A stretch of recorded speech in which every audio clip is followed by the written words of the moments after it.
15 ते 20 वर्षापासून देवळाच्या तालुक्यात माझं पार्लर आहे, पण मला जे प्रॉपर मेकअपचं नॉलेज होतं ते बिलकुल नव्हतं. मग माझ्या मुलीच्या लग्नाचा मी मेकअप मॅडमला दिला, तर तेव्हापासून मला असं वाटत होतं की मला राजश्री मॅडमकडे जायचं.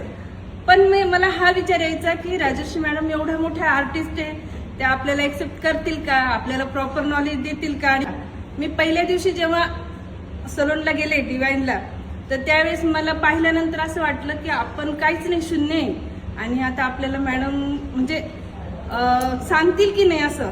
पण जेव्हा मॅडमची एंट्री झाली तर मी मॅडमकडे पाहिलं, मॅडमने माझ्याकडे पाहिल्याबरोबर असं त्यांच्या चेहऱ्यावरचं हास्य असं होतं की त्यांची आणि माझी खूप दिवसाची मैत्री आहे. की त्याच वेळात माझं अर्ध टेन्शन कमी झालं. नाही तर मला त्या दिवशी इतकं टेन्शन आलं होतं, पायऱ्या चढतानाच माझ्या पायाला असे गोळे आले होते की आपण इथे चाललो तर आहे पण काय होणार.